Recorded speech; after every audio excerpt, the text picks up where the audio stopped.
just starting something. It doesn't have to be perfect. Just freaking do it, right? If we wait for everything to be perfect, for all of the stars to align, well, chances are that's not going to happen. And we don't want to use the stars not being aligned as an excuse to prevent us from taking action. You don't have to have this perfect plan. You don't have to have everything in place, and just take the first step. And then the next steps will appear as you go. Hello, and welcome to the Obsessed with Real Estate show. I am your host, Alana George, and I am obsessed with real estate. I'm so excited for this episode. I'm interviewing my real estate soulmate, my BFF, Jasmine Lee, and we talk all things real estate, including why having a backup plan saved her butt on her first real estate investment, and how she was able to purchase property in France on the French Riviera without speaking very much French. So we dive into that. And before we do, I just want to take a moment to touch on how important it is that we surround ourselves with the right people. We've said it on this podcast before, and I'm sure you've heard it elsewhere. You know, you are a reflection of who you surround yourself with, and you become the 5 closest people to you. So I encourage you to really take a look at who do you have influencing you on a day-to-day basis, right? And is that who you want to be influencing you? Because you have the power to go out and make new connections and make new friends and get in new circles, right? And Jasmine, for me, has been somebody that has never been afraid to speak the truth. And I really value that. And she takes what I say, to heart and never gets offended, because in my opinion, she has enough self-esteem that I can say whatever I need to say, and she knows it's coming from the right place.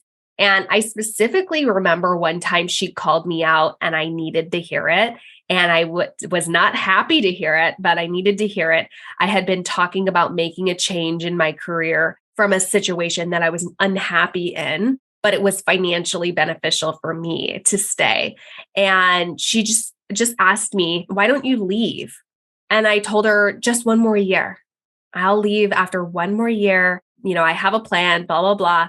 And she point blank looked at me and said, Alana, that's what you said last year. And I remember my heart like dropping to my stomach. And she was right. She was 100% right. And I had been saying that for a year and not realizing a year had gone by and I was still unhappy. And I had to take a deep look at, what I was doing in the direction of my life. And she was not afraid to call me out on that. And, it's stuff like that I appreciate. It's great to surround ourselves with cheerleaders and supporters, right? But we also need like sounding boards and people that are going to tell it to us straight because they care.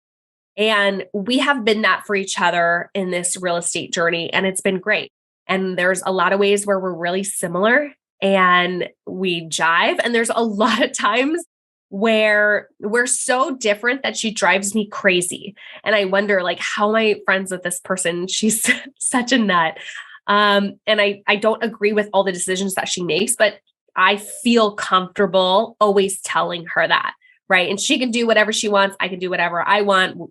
We're, 2 independent people, but just having that kind of relationship and surrounding myself with somebody who is supportive and wants to talk about real estate as much as I do and has a lot of the same vision and goals and is goal-oriented has really accelerated my career and the achievement of my goals. So I challenge you, if you're listening to this, if you're watching this, go out and find your own Jasmine.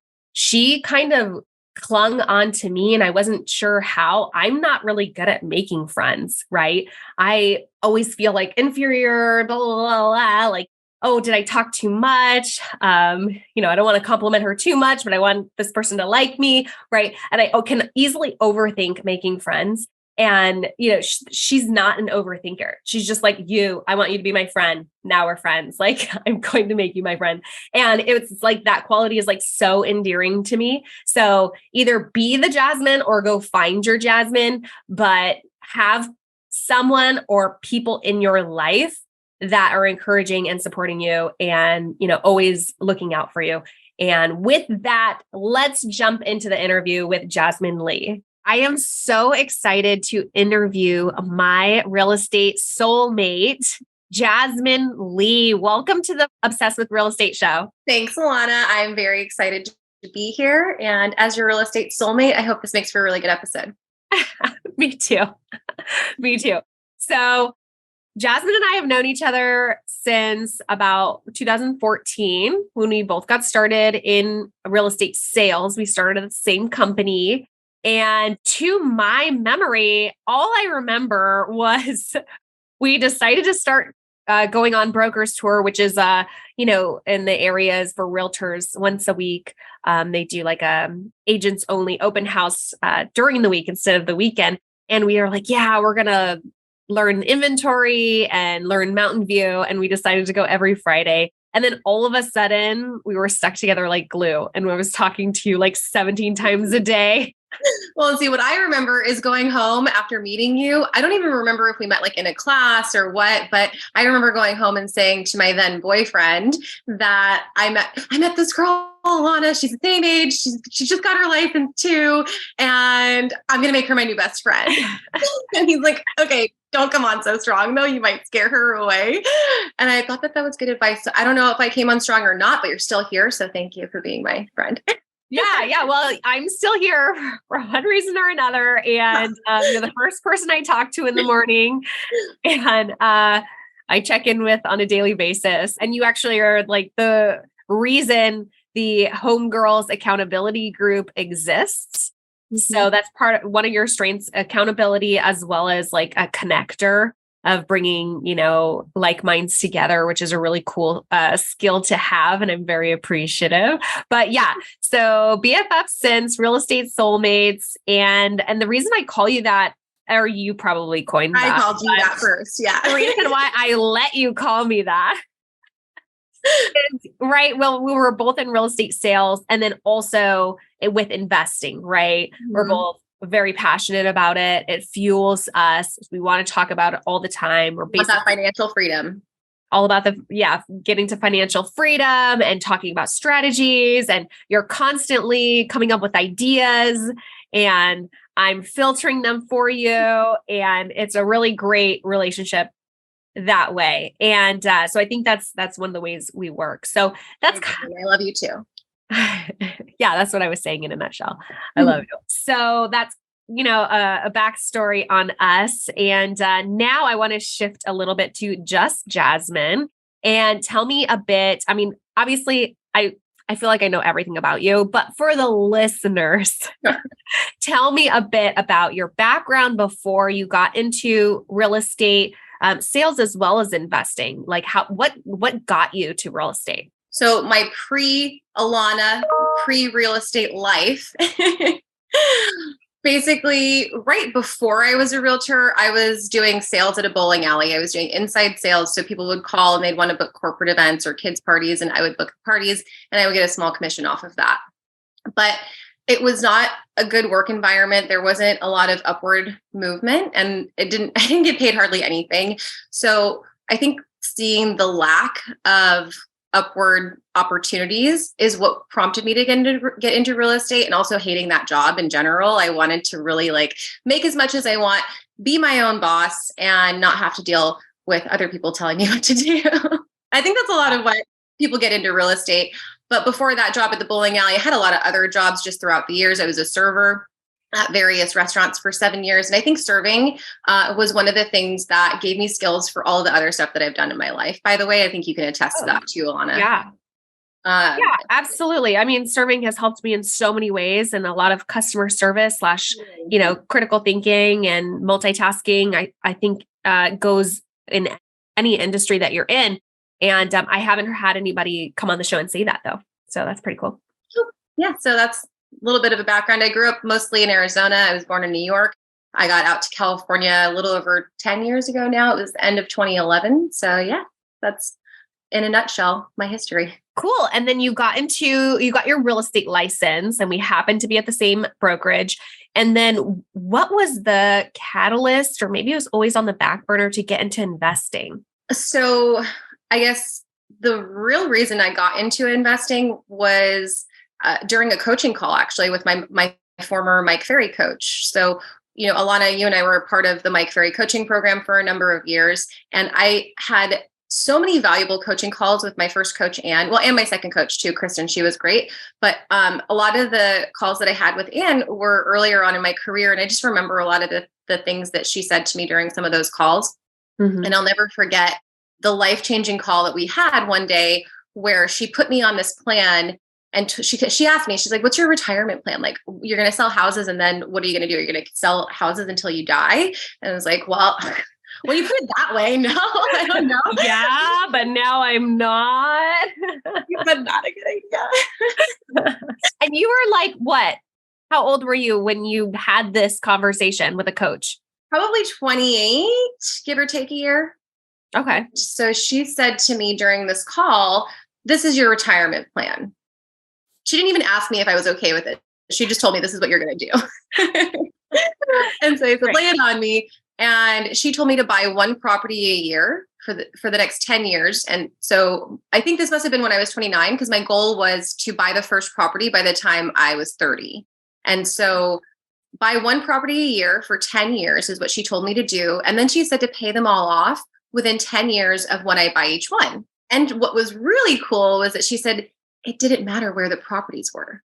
That really opened up my eyes and got me on this investing out of state, out of the country kind of a thing. And so that was, what kind of prompted all of the investing that I'm doing now. And obviously being your friend and being surrounded by a lot of other realtors that we know who do a lot of investing. And what I love about real estate is that there's so many different opportunities to invest, and there's so many different routes. So I'm actually really excited to listen to more of your podcast to hear about other people's experiences with stuff that I know nothing about. Yeah. Thank you so much for that plug. You're so sweet. Yeah, that sounds about right timeline wise. So that takes you to your first deal, which was out of state, right? Can you tell us about that? So my very first investment deal was in Arizona. So I bought a 2-bed, 1-bath loft in Tempe, which is right across the street from Arizona State. That's where I graduated from. And I know that area. So I'm a big fan of starting with what you know and investing in Tempe, where I lived for 4.5 years. I thought would be a really great place to start. I'm also a big fan of investing near airports, universities, and hospitals. And if you look at this location in Tempe, it's surrounded by those things. And my parents live there too, by the way. There's Those are almost solid reasons, but yeah. My dad was living in Phoenix. My mom was over in Chandler, and Tempe is actually right in between the two. And so I felt like that was a really good midpoint, and I could stay in my own space and then visit them whenever I wanted to. Because my plan was to have the Tempe property as a short-term rental. Right. So then you could go and stay in it and visit and not have to burden them. / then, as far as like tax write-off purposes, right. You're also checking in on your investment. It's such a win-win-win. Yeah, I love it. I love it. So fill us in on how that went.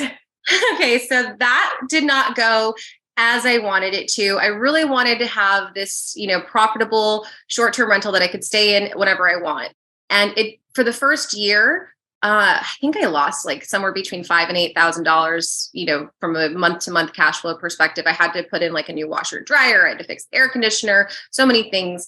And then because of it being a short-term rental, I had it on VRBO or Verbo, however you want to say it.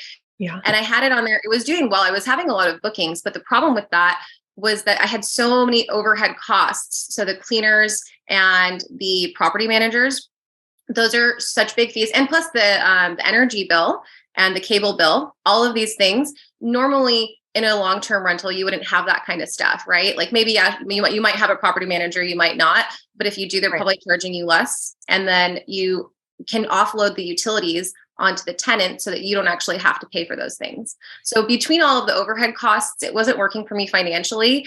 And so after a few years of having it not be profitable, a few months ago, I actually turned it to a month-to-month rental where one of my best friends is actually living there right now. So it's pretty cool. Perfect. And are you charging that friend market rent?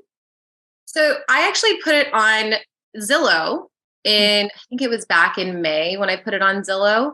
and I had put it out there for like, I think $1,700 a month as a furnished rental. I got some inquiries, but nobody seemed to be like wanting it right away. And so I didn't want to let it sit and get stale and sit vacant, because vacancy is what costs you the most, I think, in this, Right. investing world. I hate vacancy. So we want to minimize that as much as possible. My friend Betsy, she actually reached out to me, and she thought it would be a really good opportunity for her to rent it month to month, because her and her fiance are actually looking to buy a house in Arizona. And, if they sign a 1-year lease and then they have to break it early because they're closing on a house, it could be costly and not good for them. So I think it's a win-win with what we've got going on. She's paying $1,550 a month, and she's also paying for utilities now.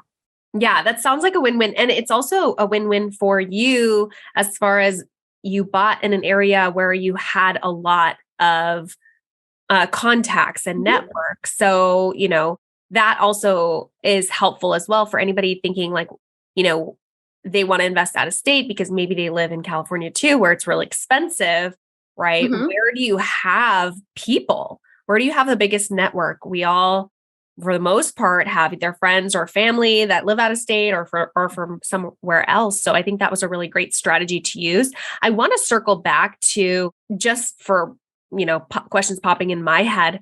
What was your reasoning behind hiring somebody to manage your short-term rental versus you doing it yourself? Well, I think one thing is that you don't know what you don't know. And since it was my first time doing this, I had no idea what to do. And so I actually asked my realtor for a recommendation for a property manager. And when I asked him for the property manager recommendation, I specifically said a short-term rental property manager, because I didn't want somebody who was like a regular property manager and then also just does this on the side. Yeah. And they were really helpful. We had one guest who was horrific. They overstayed their welcome, and the woman brought cats and completely destroyed my condo. It was smelly and so much furniture, and like literally the cats pulled down the drapes from the walls, and it was a nightmare. They had to call the police to get this woman out. And what was great is I didn't have to deal with it until I didn't even know about it until it was all taken care of. So, wow. Yeah. Yeah. I remember you being pretty satisfied with that property manager. For sure. So just curious about the reasoning behind that, because I'm sure that's things that pop into somebody's mind all the time. And I too, when I bought my first rental, hired a property manager. That happened to be not a good property manager, but it was the same, like, well, I've never done this before. I want to hire it out. So I just wanted to kind of pick your brain on that. So now that's a long-term rental. Where did you go from there? So now that is done, not even now that that's done, because I bought that one in March or February. Yeah, March of 2019, I believe, or 20. Yeah. And then the next one I bought was in 2020, December of 2020. I bought my next property, which was in Philadelphia. Philadelphia. And what took you to Philadelphia? So there were a few reasons I chose Philly. One reason, what this was the main reason, was I wanted a stepping stone, because I knew that one of my next properties was going to be an international property. And because I had the one in Arizona, a lot of the times we're in the same time zone. So it's easy to manage, because just from that perspective of being in the same time. But Philly, it's 3 hours apart. So I wanted to kind of see what that difference would be like, if there was a difference between the communication and stuff like that. Also, one of the reasons Philadelphia specifically, again, hospitals, airport, and universities are all really close by. The rents for what the purchase price was at the time, and then the rents there, I felt like it was a much better return than something like in California, where it's really expensive to get in here. And then even though the rents are high here, they still don't, they don't cash flow the properties here. Right. So did you find there to be a huge challenge between the time zone difference with managing it from afar, or no? Nope. And one of the things that is nice is, because I had a virtual assistant, she now does my files for me for real estate stuff, which is really great. But she actually also manages the property in Philadelphia, because she lives there. And what's even better is that one of her friend's sisters is our tenant. And so when I closed on the Philadelphia property, Roxanne, the virtual assistant, and my friend, we got it, she helped me get it ready to just kind of do some quick fixes, a couple little updates. We put some removable wallpaper, just made it look a little bit cuter. She helped me get the property ready after I closed on it. And she also had this person that wanted to rent it. So while I was there, we interviewed her, we did a little walkthrough, and then she signed the lease like less than a week later. And she's been there now since January of 2021. And she's there for the foreseeable future. Awesome. Bing, bada, boom, easy peasy. Mm-hmm. So again, circling back to your network, right? Mm-hmm. And being able to connect with people, you're buying where you know people, and you at least knew one person, and that one person knew other people. Exactly. And yeah. So that's a really cool way that worked out. And from what I remember of us talking about it, which is like, we barely ever talk about that rental because like there's so easy sailing. Yeah, that's good. That's a good one. Yeah. So that's the long-term rental. So you said you were using that, as a, stepping stone for international. And that's really what I want to talk about today is your international purchase, because I think that that's really exciting. And also I don't come across a lot of people who buy internationally. I have a few other realtor people in our circles that talk about buying in Mexico, and that's, our southern neighbor. But you went across the Atlantic, and which is a lot scarier. So tell us a bit about that adventure. I mean, there's a lot to tell. Okay, first off, why France? Okay, there's a few reasons I chose France. When I was a kid, I actually studied French for 4.5 years. So I felt like I had a good starting off point because I was already familiar with the language. So that was one of the reasons. I've always been obsessed with the idea of going to France. And long story, but my brother, when we were kids, he also studied French. He studied French. He was much better at it than I was, though. And so our parents treated him to like a 1 or 2 month trip to France over the summer one year. And I was so jealous. And my mom said, oh, well, if your French is as good as your brother's, you can go 1 year too. But I just never got to that point. So I never got to France until 2021, actually. And so that's like, it's just always been on my radar. And also, it's cheaper to buy real estate there too. It's really so, when I think of France, I think of Europe, I think of beautiful architecture. I think of not a lot of like space to build because it's not a lot of land. Yeah, it's condensed. And then people have been living there for so long. So I just imagine it to be really expensive. Well, it depends on where in France, because I will say, obviously, my first thought was to buy in Paris. But if I cannot afford a property with a view of the Eiffel Tower, then I'm not going to buy it because there's no reason. Deal breaker. You can buy it anywhere. Yeah, right. Might as well just go buy it in another place. Kansas. In Paris is old for the most part and tiny and expensive. So I could not afford Paris. However, I could afford the French Riviera, which is just like mind-boggling to me that that it was so much cheaper.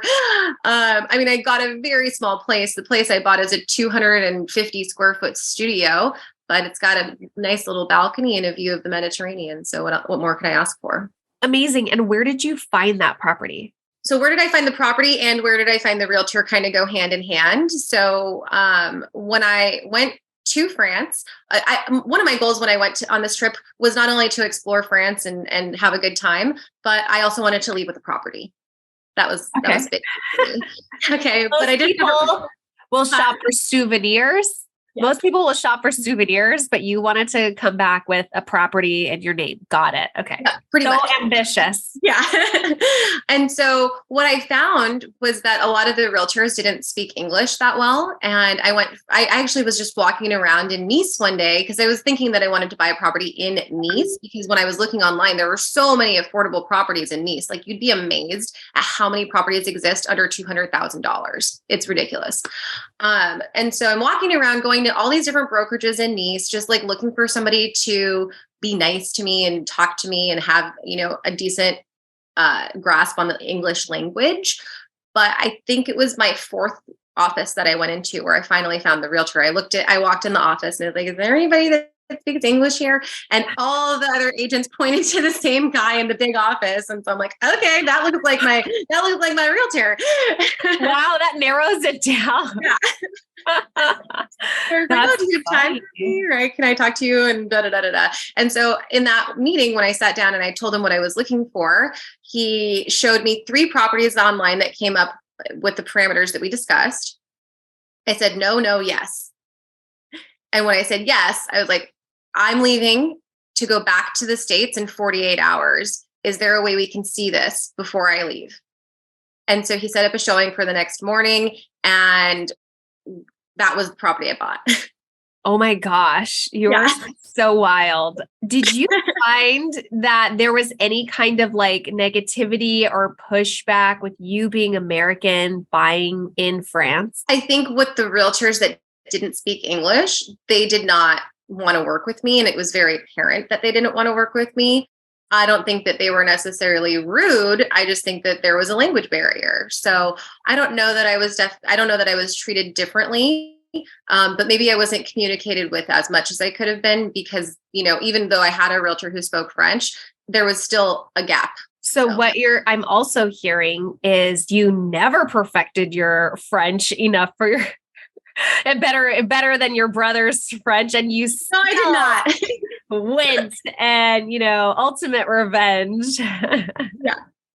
I never perfected it, but I have been doing practice every single day with Duolingo, and I have a 363-day streak right now. Wow. That's almost a year. I know. That's 2 more days and it's a year. I'm so excited. Oh my gosh. I'm going to be texting you the next 2 days. Like, please don't break this streak for us. For us. For us. I'm going to be heartbroken if you break this streak. So that is really exciting. And so you left France after touring it and you're like, I want that. Mm-hmm. What are even the next steps from there? Like, how did you finance this? Was there anybody in America that did loans for France? That's a really good question. So some people told me that HSBC might actually be able to do the loan. And when I was in France, I did see a few HSBC offices. However, I reached out, they said no. And so I asked my realtor for a lender in France. And so the lender put me in touch with a bank. So it was weird. I was working with a lender who is processing the loan, but then I also had to work with the bank who is now, who funded the loan. And now I have an account with the bank. And the bank is Caisse d'Epargne. I don't know if anybody else knows it, but it's a big bank. It seems to me like it's the Bank of America of France. But what's really interesting is it's not like a corporate kind of situation like we have here. Like I have a lender in California that works at Bank of America that could do a loan in Arizona if he wanted to. Right. That's not how it works with the French bank. So the French banks are all, even though they're like they have the same title or the same name, they only lend locally. Oh.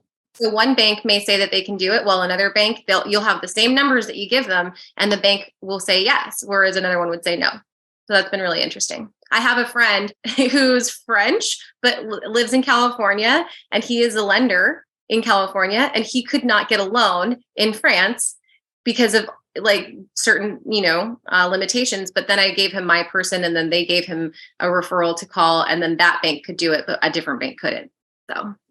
So weird, the limitations on that. That's so interesting.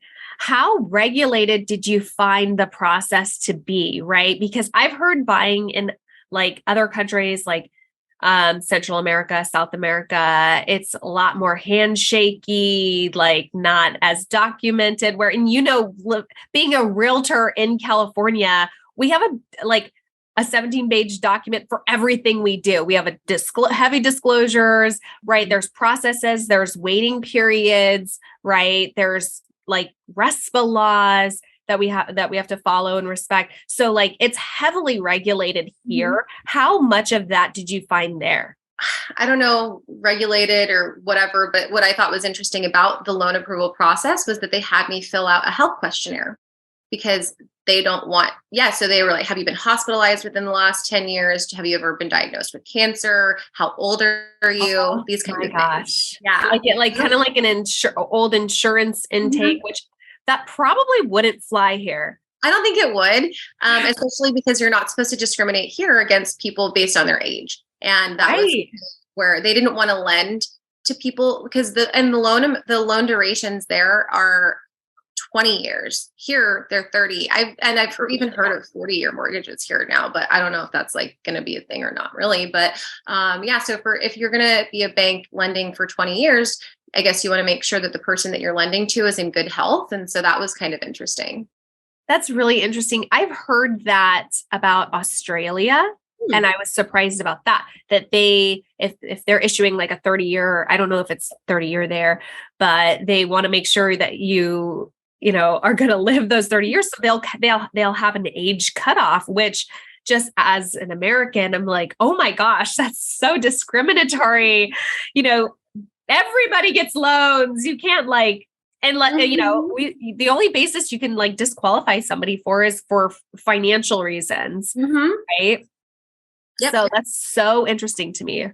One of the other differences between like the negotiation and the offer or whatever, how that kind of process worked, what I found was interesting was first you do a verbal negotiation. So I called my agent. I said, okay, well, I think it was listed at 272,000 euros at the time. And so I called my agent. I said, okay, offer them 230 and see how they respond.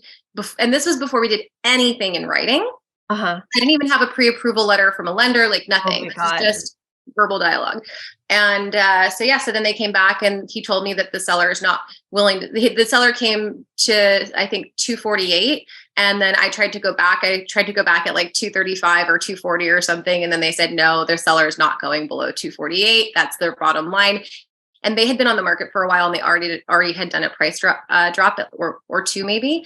So anyway, that was their bottom line. And that's what I got it for. But then the 39-page French contract came later. Oh my gosh, 39 pages. And you had a translator for that? Yeah. So I have a friend, her name is Marilyn, and she does real estate actually in San Carlos, which is, I don't know, half an hour north of where I live. And she's from France. And so I asked her, I treated her to a nice fancy dinner. And I said, will you help me go over this 39-page contract and tell me what I need to know? Because je ne sais pas, I don't know. Yeah, that would be really intimidating for most people. And I thought California was intense. 39 pages, but was that inclusive of disclosures? No, or that was just the contract. The disclosures came later. I didn't read them. I don't care. I know. I don't care. I was just like, can I rent it out on Airbnb? Can I buy it? And when can I close? That was what it was important to me. Okay. And about close. Tell me about your close, because that was a really long process, right? And real estate here goes pretty fast, right? Especially residential. You'll usually close anywhere between 21 to 45 days. How long did it take for you to close on that French property? Verbal negotiations started in, I would say, October, and I got into contract on it in November. And then I closed on it on May 20th. It was a long time. Yeah. Yes. I will say it doesn't normally take that long in France, but the reason it took a long time for me is because I actually asked for a little bit of an extension so that I could have the time to do my taxes for 2021, because the lender was asking me for my net income after expenses. And since I'm a realtor, I have to itemize every single expense, and like, that needs to be done by an accountant, and it needs to be certified by him before they can approve the loan, basically. So, and then 3 years of your income and your expenses. Oh, instead of just 2, they wanted 3. Yeah. And so had I used my 3 years, including 2018 or the year prior or whatever, I wouldn't have gotten approved. That's why I needed to do that, is because I made so much more money that year, and I needed to show the increase in my income in order for them to approve me for the loan. Wow. Okay. So that makes sense. So you had kind of extended it a bit. So it wasn't necessarily all, the French process's fault. Right. I think the usual closing timeframe there is probably about 60 to 90 days if everything goes as planned. Yeah. Which is still like really long for me. Yeah. Here is 25 to 30 days, maybe 45 days. Right. I threw 45 out there only because some people might be listening into it in a different market in America, and that's more common. But, that's really sometimes we see 3-day closes in the Bay Area because of cash deals. So then you closed on it. and tell me, about your plan for that, what you did to prepare the unit, I guess.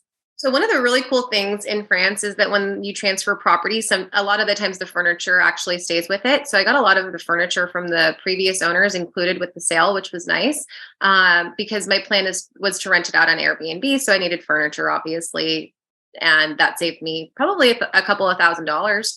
I still went and bought stuff because it wasn't the cutest furniture. Yeah. So I closed on it May 20th. I arrived in France on May 23rd. And then my boyfriend and I actually spent the whole week going to IKEA, buying new furniture to complement the stuff that was already there. And new bedding, decorations, that kind of thing. And then we also just did a couple of little DIY projects around the place. Since it's a studio, you want to maximize the space as much as you can. So we put little rods to hang the utensils from, which I thought was really smart. They do that a lot in Europe because there's a lot of small kitchens, apparently. There's no space. There's no space. Yeah. So utilizing the space well, making it functional, and making sure that I had everything in place that an Airbnb guest would want. Okay. So that's the fun part, in my opinion. Although when I did that in Ohio, it took forever. Yeah. So it takes a little bit longer than you think it's going to take. And so we rented a car actually, because I didn't have a car. So I had to rent a car for a few days. But what was really interesting was when I looked at the prices, it was like $100 a day. And then out of nowhere, it went to like $300 a day. And the reason for that was because we were actually there during the Monaco Grand Prix. So everything was really expensive during the second half of the trip. So we had to schedule the car on an affordable couple of days and then use it as much as we could for the IKEA trips. And thinking about doing returns and stuff, there was an item of furniture I paid $65 for, and I ended up not using it. So I just left it on the street and somebody got it for free. Yeah. At that point, when you don't have a car, what are you going to lug it yourself? I'm not going to pay $50 for an Uber ride to go there when it was $65. So wow. Just cut your losses then. Yeah. How has that been performing? It's my best investment property so far, actually. Yay. This is the biggest, the scariest or riskiest and, the biggest reward. Yeah. Yeah. It's cash flowing. So my fixed costs are around €1,000 a month. My variable costs happen to be around €1,000 a month, and my gross income has been around 3,000. So I'm clearing about $1,000. That's great. Which the euro and the dollar are still neck and neck right now. They're about one for one right now. Okay, yeah. This is really interesting. So when I got into into contract on the property, I was paying 248,000 euros. At the time when I got into contract, that was equivalent to 289,000 US dollars. But today, that number is totally different. So 248,000 euros is actually closer to 247,000 US dollars. Man. Yeah. That's annoying. Yeah, I know. So whatever. Yeah, worth noting though. Yeah. Interesting. And I don't know if there's a workaround for that or not, but that's definitely, something different that you don't have to deal with. Obviously, when you're buying in the States, right? It's the currency exchange. Oh, and one other thing I didn't have to deal with was having bad credit, because I have bad credit right now. I think my score is 675 or less, probably. But there's no credit score system in France that they use to qualify you for the loan. So that was really cool. And because had I had to report my bad credit rating, in the States, when you have bad credit, you get a higher interest rate on your loan, right? Right. But I got a 1.45% fixed interest rate for 20 years on this loan. So. Oh my gosh, get out of here. That is so crazy. Free money. That's so cheap. Yeah.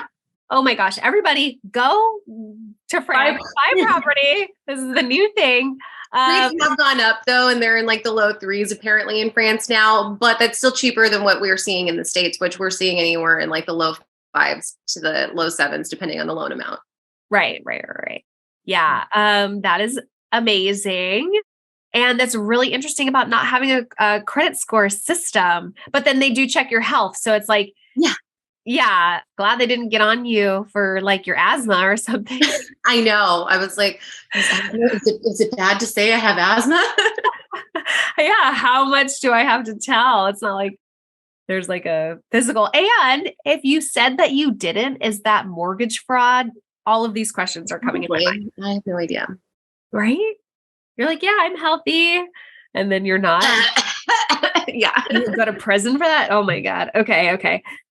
So what did you learn from buying this property in France? That I cannot rely solely on my boyfriend to translate things for me because he's my boyfriend, not my translator. And I think that if you're going to buy something in another country and another language, you need to have, somebody who is there that's dedicated to help you translate stuff. Because if I was buying something in Australia, it would be different because they speak English, right? So I could, yeah. Yeah. I have to repeat things a little bit slower for me sometimes. Yeah. Slow it down. There's a little bit of translating, but yeah.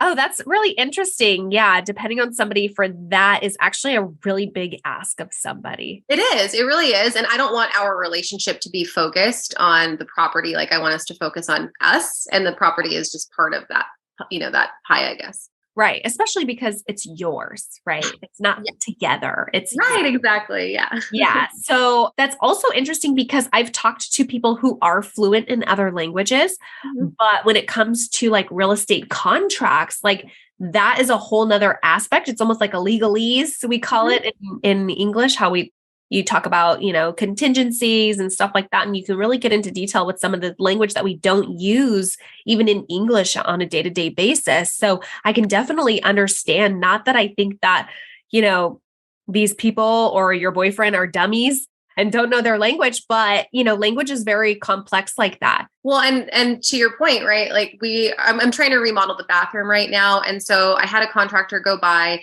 and they gave me a quote. Obviously the quote is all in French. And I had my boyfriend try to read it and tell me what some of the things were, but he didn't even know because it's all contractor jargon. Right. Yeah. Which I remember getting into real estate and reading home inspections. And I was like, mispronouncing things.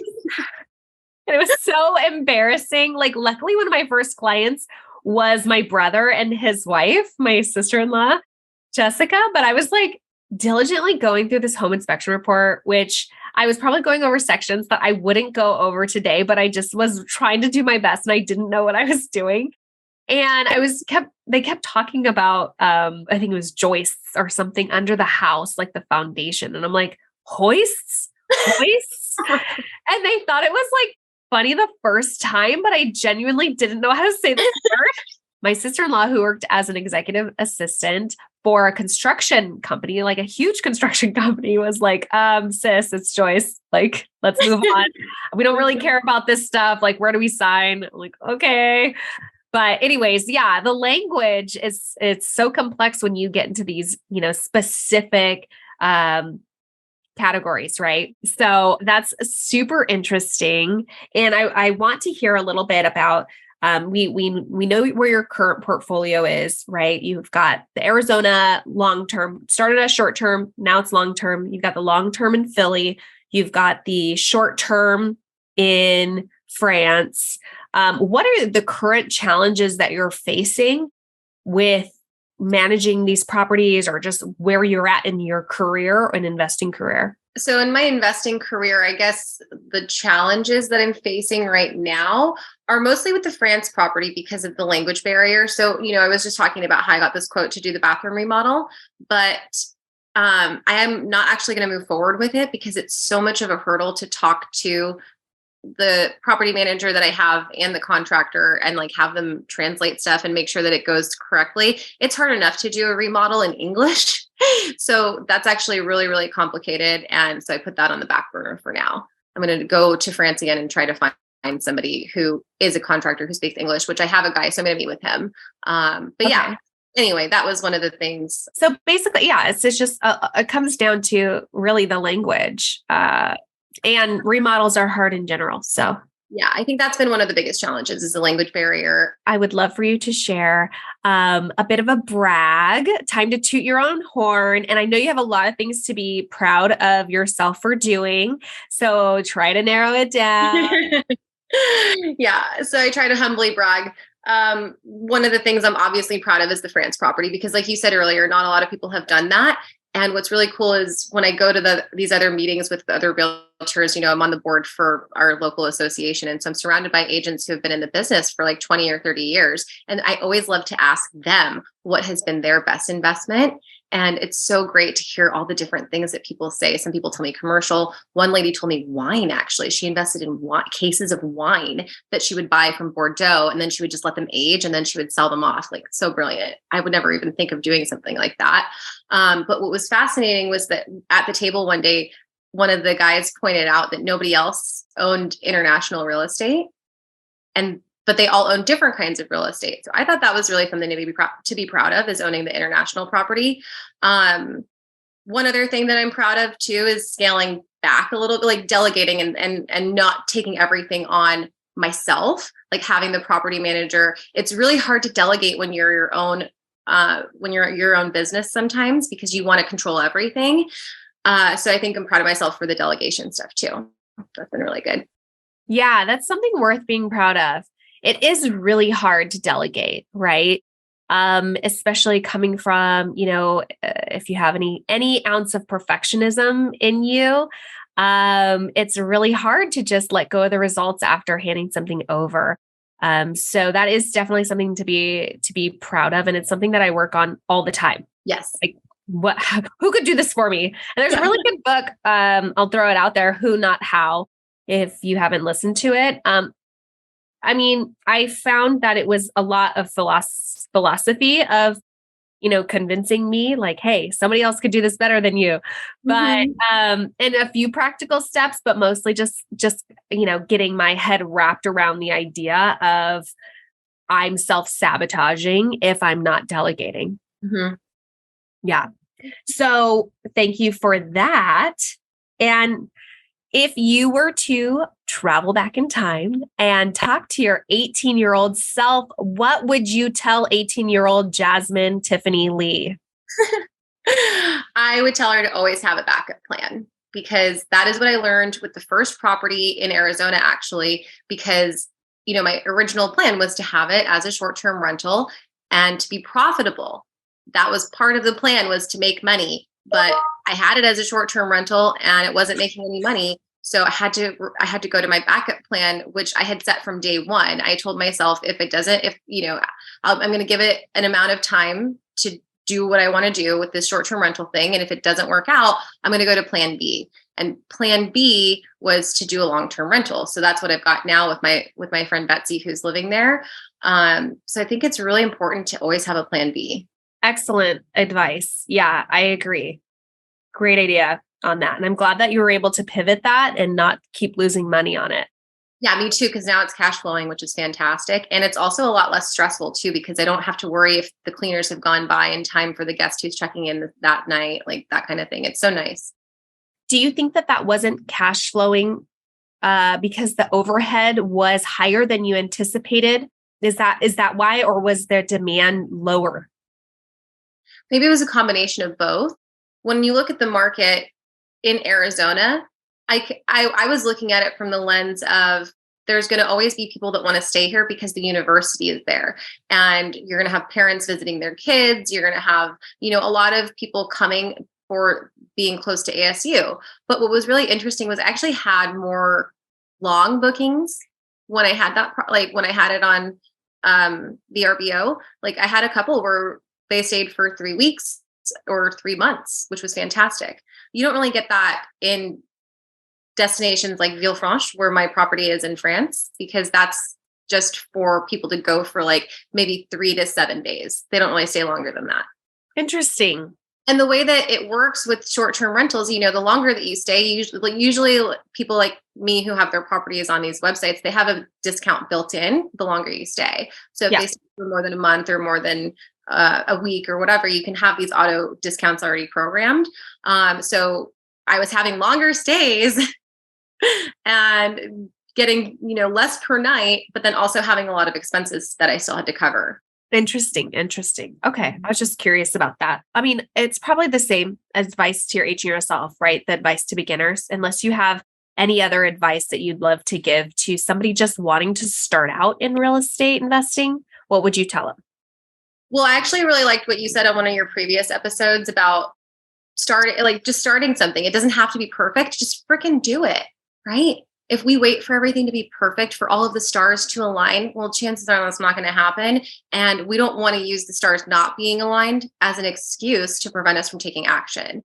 And so I think, I didn't have any idea what I was doing when I bought the property in France. I'm like, I'll get the realtor. I'll do this. I'll do that. I'll figure it out as I go. I don't know what I don't know. So they'll tell me what I need to know. But yeah, so you don't have to have this perfect plan. You don't have to have everything in place, and just take the first step. And then the next steps will appear as you go. Yeah. And that's one of the things that I do admire about you, Jasmine, is that you don't overthink stuff like that. Yeah. And you just jumped in. Like, I remember when you were telling me that you were wanting to buy something in France, I was like, okay, like this is another one of Jasmine's ideas.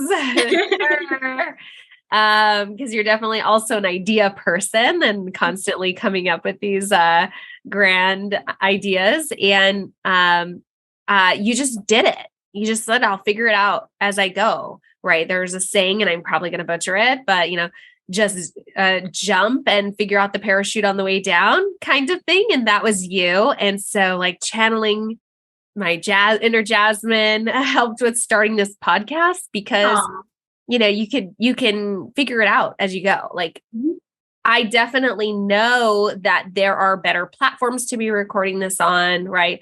Probably better lighting setups, background stuff. There's like a lot of things that I could be doing differently. And you know what? I will when I get there, right? Yeah.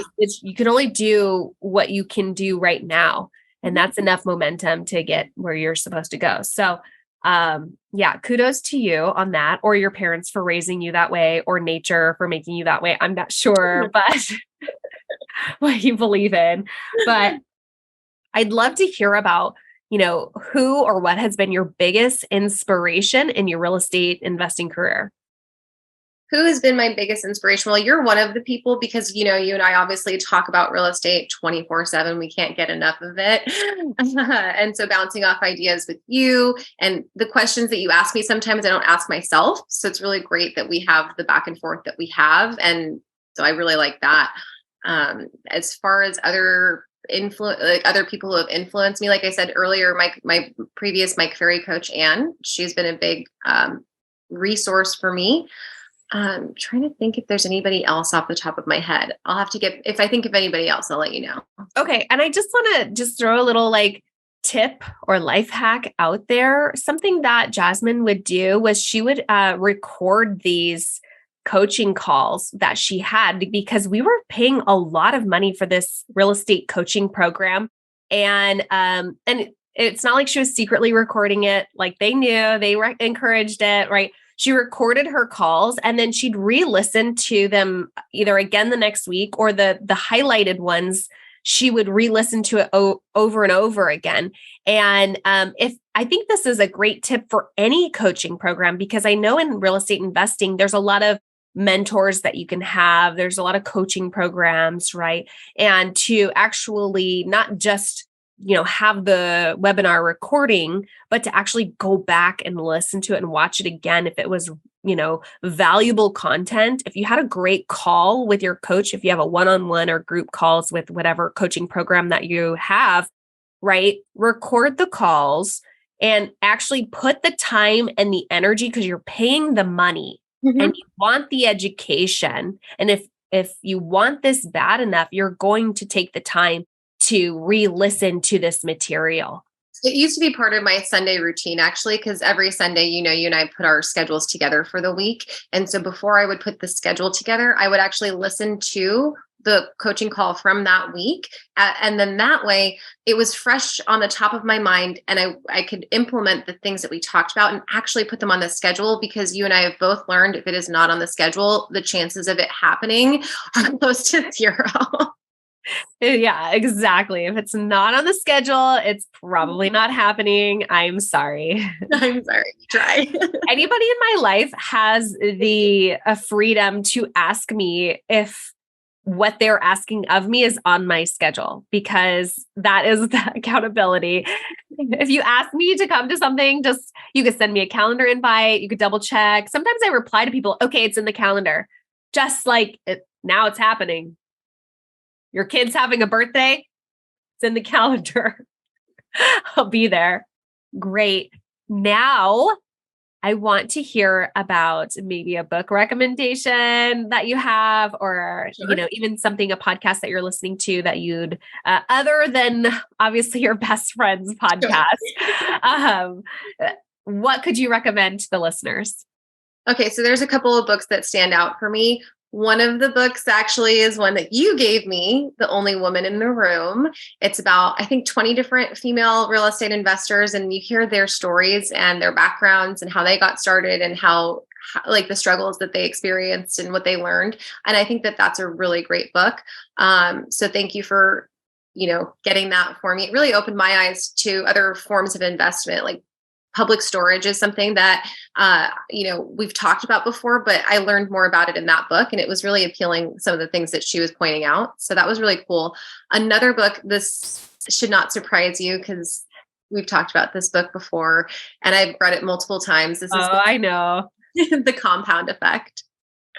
Not what I thought you were going to say. No, were you thinking Think and Grow Rich? Yes. Okay. I still haven't actually finished Think and Grow Rich, but I've listened to the first half of it. I can't even tell you how many times, but we're close. I have an accountability partner, and she and I are going to do another call next week, and we're going to be on chapter 14. And I think there's maybe 17 or so chapters. We're almost done with Think and Grow Rich, but okay. The Compound Effect by Darren Hardy. So when I was a kid, I didn't really have like parents who taught me good habits. My parents taught me a lot of things, but consistency was not consistency in a good way with intention. It was not one of the things that they taught me. And so it's been really hard as I grow up to implement consistency and to sustain it and maintain it. I really have struggled with this a lot. And that's one thing that I've noticed is really common in successful people is that they're really consistent with what they do.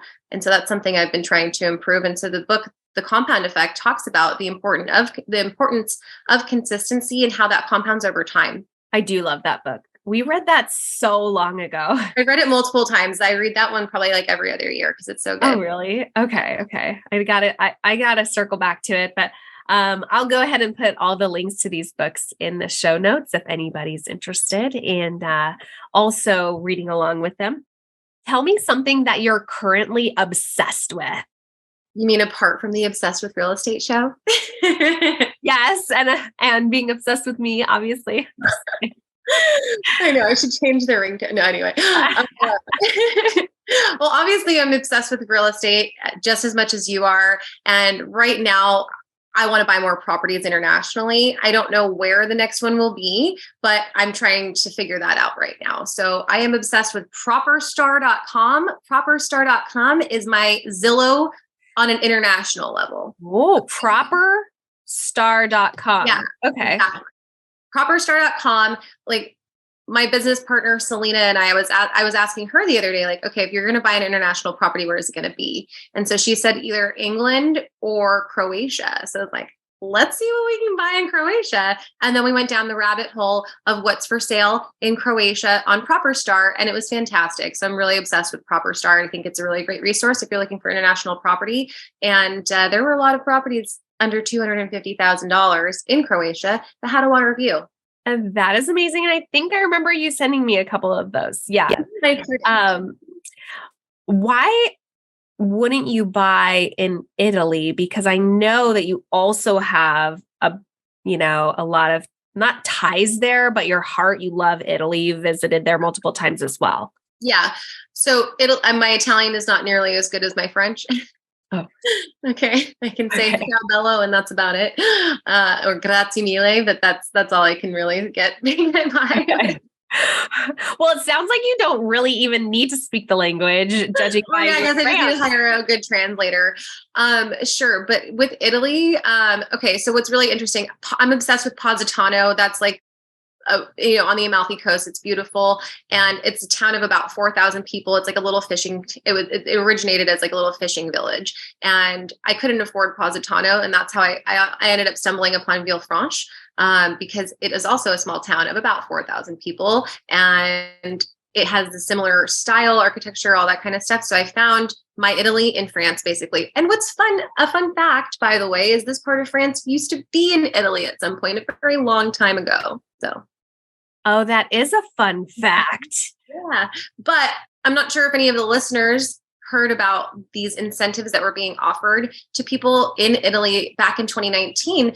Business Insider has this story about people who bought property in Italy and the auction started at €1. Do you remember this? Yes, I remember this. And we went down this rabbit hole, but there was a catch to it. You had to spend a certain amount of money in fixing it up. And you had to hire local people to do the work too, because that was the whole point of this program, was to incentivize people to hire local people, because the communities that these homes were in were decreasing population basically. And so they wanted to stimulate the economies and let them thrive again. So that was really appealing to me. And I don't know if this is a program that they're still offering. What was really cool is that Business Insider did a story about it, I think in 2020 or 2021, and where are they now kind of a thing. So that was really cool to see the people who had done it and what their result was. And it was so funny because everybody said that they would do it again, even though they all had headaches and roadblocks and nightmares that they experienced. So that was really cool. That is really cool. That's really interesting. And I feel like that's kind of like real estate investing anyway. It never goes the way you plan for it to go. It goes some other direction, and there's always hiccups and bumps, but we would do it again, and we do it again. And when we do it again, we learn from the previous time, right? So that's the thing. You get smarter as you go. So my next question for you has been misinterpreted a little bit. It was, what's a boring fact about you? And on your questionnaire, you put that there's nothing boring about you, Miss Sassy Pants. So if you don't have anything, I will go ahead and rattle off random facts about you. Share them. Go for it. I'm excited to hear what these random facts are. Okay, so I just came up with this list right before starting the show, and I probably could come up with like 100 more because I talk to you so often. We don't have time for that. I know you so intricately. Okay. So Jasmine Lee, she loves swimming. And when it's warm out, that's her favorite form of exercise is swimming. She does laps, and she's a very picky eater. Oh my God. So picky. There's so that she thinks that she's not, but she actually has a long list of things that she does not eat.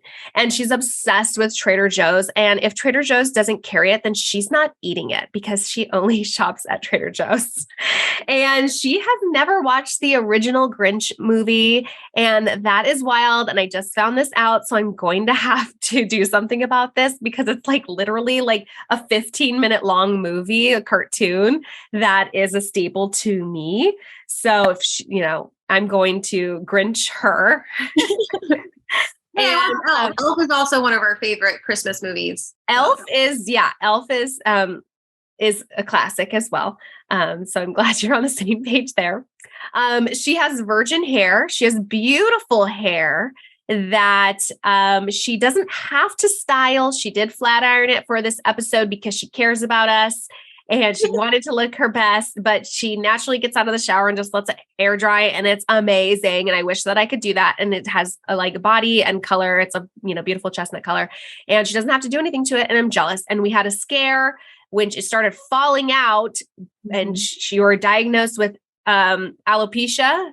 Yeah. Alopecia areata. Yeah. Last year. Alopecia. Yeah. Areata. Out of nowhere.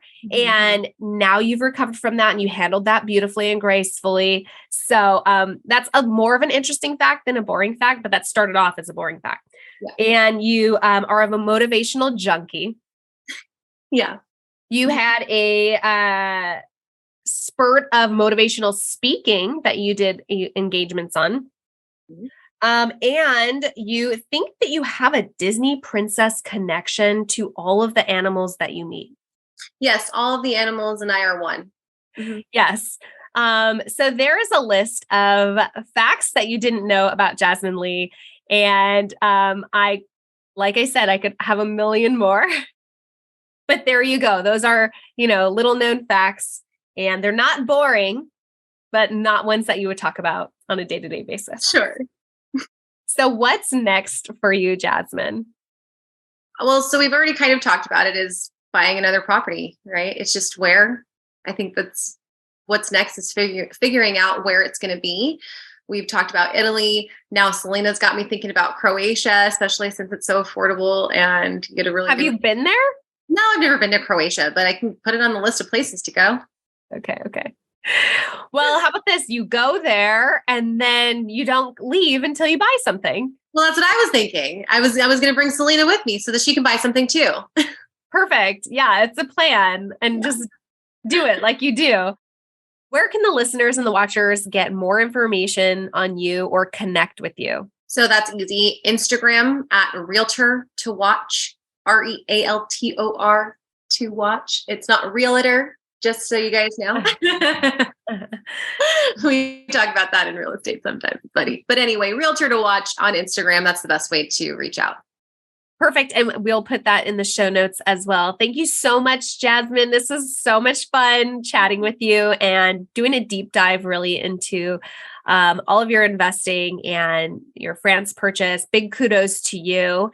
And I will probably talk to you right after this. Yeah, probably. So thanks for having me on the show. I was really excited to talk about this. I'm glad we got to, do the whole deep dive into the France property. And I'm hoping that that's valuable for a lot of the listeners. I think so. I think that you're improving your property value by showing other people how they can buy there, and then you'll improve the demand, and then your value will go up. So, I've already sent like 3 referrals of people who want to buy property. I've already sent 3 referrals to my realtor in France. So, boom! If you need a referral for a realtor in France, definitely reach out to Jasmine.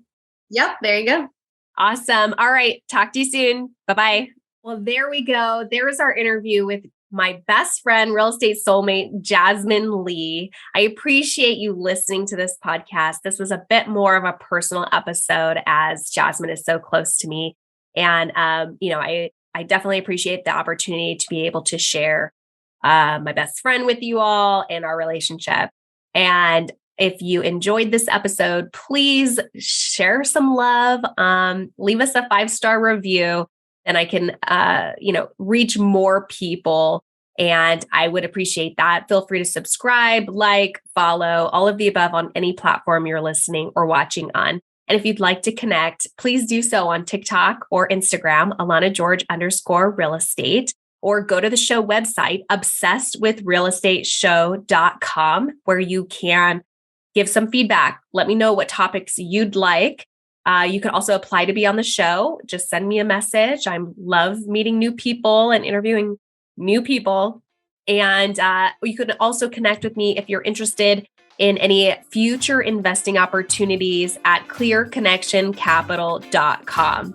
I will see you on the next show.